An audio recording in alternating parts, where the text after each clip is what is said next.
Започна аплицирањето на јавниот повик за субвенционирање на поставување на енергетски ефикасни фасади или поставување на енергетски ефикасни фасади и реконструкција на кровови на стамбени згради за колективно домување во општина Куманово. Може да аплицираат заедници на сопственици или сопственици на посебни делови во стамбени згради, управувани од управител на стамбени објекти.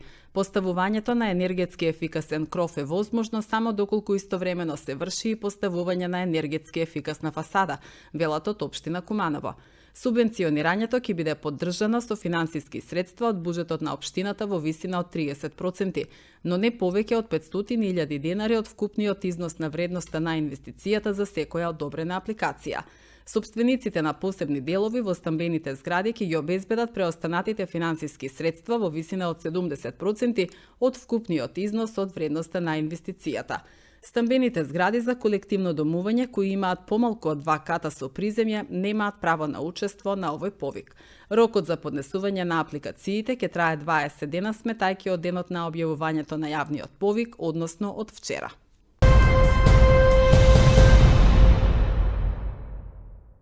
На 30 јуни годинава општина Куманово и општина Чајатина ќе потпишат меморандум за соработка.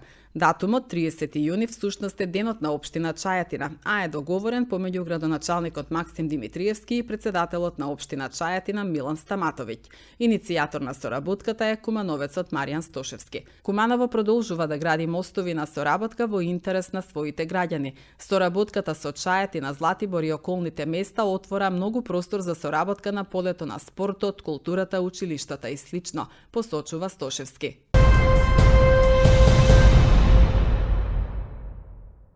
Од почетокот на месецов евидентиран е зголемен број на убоди од крлежи. Со цел безбедно да се отстранат ако се на вашата кожа, најдобро е да се консултирате со лекар за да бидете сигурни дека сите делови од крлежот се отстранети, препорачуваат здравствените власти.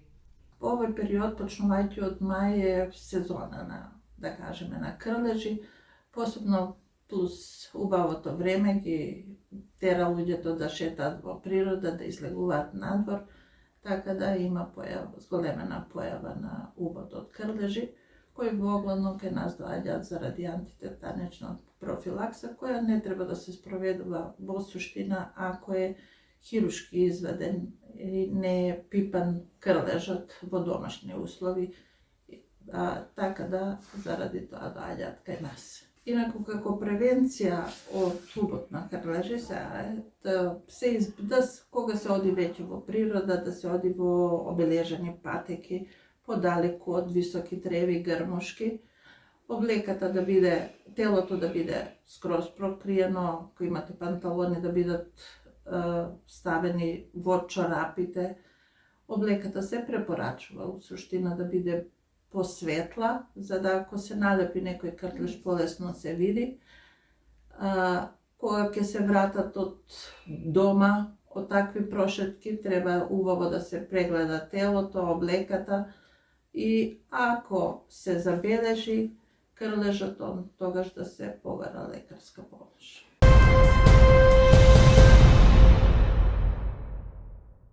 Во тек е реконструкцијата на улицата Никола Тесла во Куманово. За реконструкција на овој пат одвоени се над 20 милиони денари, како што соопштија надлежните претходно.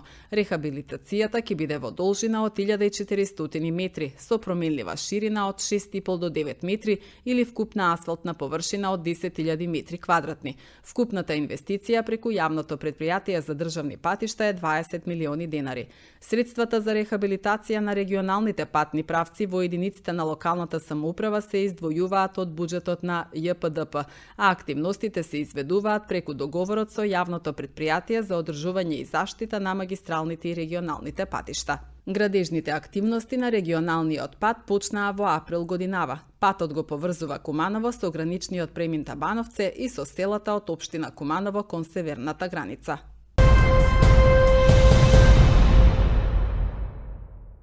Уметници од 6 европски држави учествуваа на 4-тиот меѓународен сликарски конак Грација Иан 2025, кој деновиве се одржа во ресторан Грација.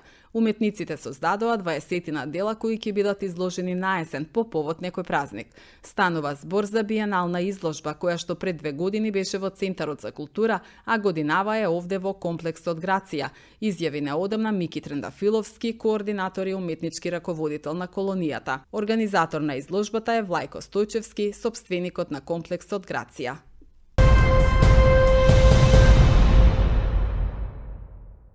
Центарот за култура утре и в четврток ќе биде точката на убавата литература, убавиот збор и одличните гости. Двете вечери на меѓународниот фестивал на прозата започнуваат од 20 часот во фоајето на Центарот за култура.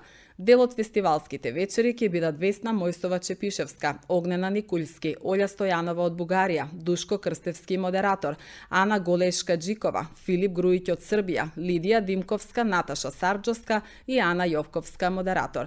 За организацијата на дводневниот меѓународен фестивал на проза во Куманово се погрижи севкупниот тим на Центарот за култура. Проектот е поддржан и од Министерството за култура и туризам. Оваа година во склоп на меѓународниот фестивал на проза ќе биде отворена изложбата на илустрации за деца на нашата илустраторка Ивана Ниба, која прави совршени илустрации на книгите за најмладите. Ова е нов, веќе востановен фестивал на проза во Куманово, Центар за култура. Вистина сме радосни заради тој факт. Еве 4-та година поред го одржуваме фестивалот со одобрени средства од Министерство за култура и со мала финансиска помош од општина Куманово. Задоволни сме со овогодинешнава програма, со изборот на гостите, тоа се навистина влијателни автори со своја кариера кои имаат пишувано романи, прозни дела и сигурни сме дека публиката во Куманово ќе ужива во среда и четврток на 28-29 мај во Куманово. Врска со новитетите би сакал да истакнам дека освен двете вечери имаме и детска работилница во четврток која ќе се одржи во 11 часот, а пред тоа имаме и изложба на детски ликовни цртежи, илустрации на наша позната илустраторка од Скопје. Сигурни сме дека ќе има интерес, бидејќи решивме овој фестивал да биде еден од позначајните фестивали во Македонија, а тој го покажува и интересот и гостите кои се присутни на овој фестивал изминативе 2 години, 3, а и оваа година.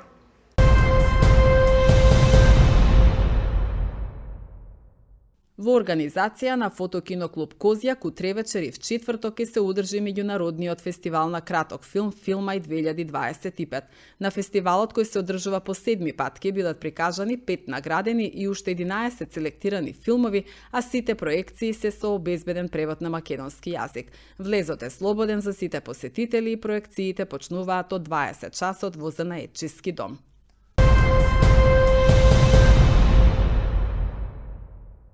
Министерството за социјална политика, демографија и млади информира дека граѓаните корисници на права од системот на социјална заштита кои се ослободени од партиципација за користење на здравствена заштита можат непречено да ги остваруваат своите права без притоа тоа да го докажуваат со потврда од Центарот за социјална работа.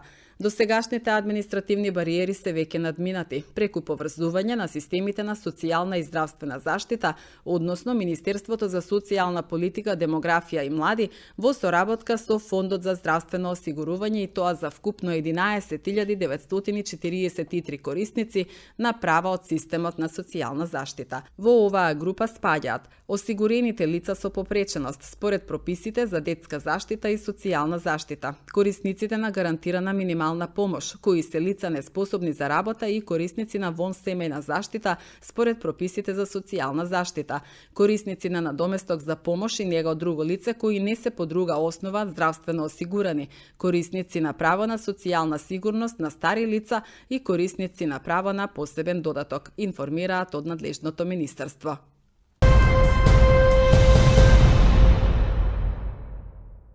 Стојанче Ангелов е именуван за нов директор на Дирекцијата за заштита и спасување. Стојанче Ангелов доаѓа на позицијата од директорското место на Центарот за управување со кризи. По претходен договор со председателот на владата Христијан Мицкоски, разрешен сум од позицијата директор на Центарот за управување со кризи. Од денес сум директор на Дирекцијата за заштита и спасување. Дирекцијата за заштита и спасување подолго време се наоѓа во агонија. Покрај недостатокот на пилоти, постојат и проблеми со сервисот на ер-тракторите. Во овој момент се уште нема доволно подпишани договори со тимовите за брз одговор, вклучително и со тимовите за гасење на пожар на отворен простор. Воедно, некои од потенцијалните припадници на овие тимови ја немаат потребната опрема, обука, ниту физичка подготвеност. Инспекцијскиот надзор на противпожарната заштита е во исклучително лоша состојба, недостасуваат сериозен број на соодветно образовани и обучени инспектори, но постојат и сомнежи околу исправноста на дозволите кои ги издава Дирекцијата за заштита и спасување. Во моментот во ДЗС работат само неколку специјалисти за ракување со неексплодирани минско-експлозивни средства, додека отстранетите и собрани неексплодирани средства се чуваат на несоодветен начин.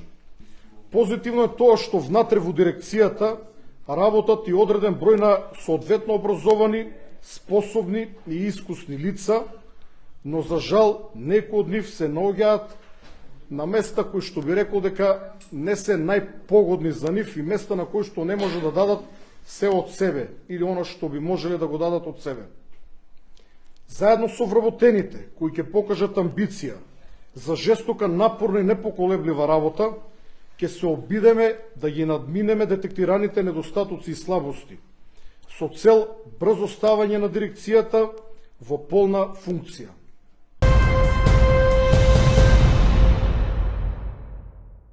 Дизел горивото е поевтино за 1,5 денари за литар, екстра лесното масло за домакинство за 1 денар, а бензините Евро Супер 95 и 98 за 0,5 денари, одлучи регулаторната комисија за енергетика. Поскап е единствено мазутот за 0,62 денари за килограм. Највисоките малопродажни цени на нафтените деривати и горива за транспорт изнесуваат. Моторен бензин БС 95 се продава за 75 денари за литар, БС 98 77 денари за литар, Евро дизел 65,5 денари за литар, маслото за горење 68 денари за литар, мазутот 37,43 денари за килограм.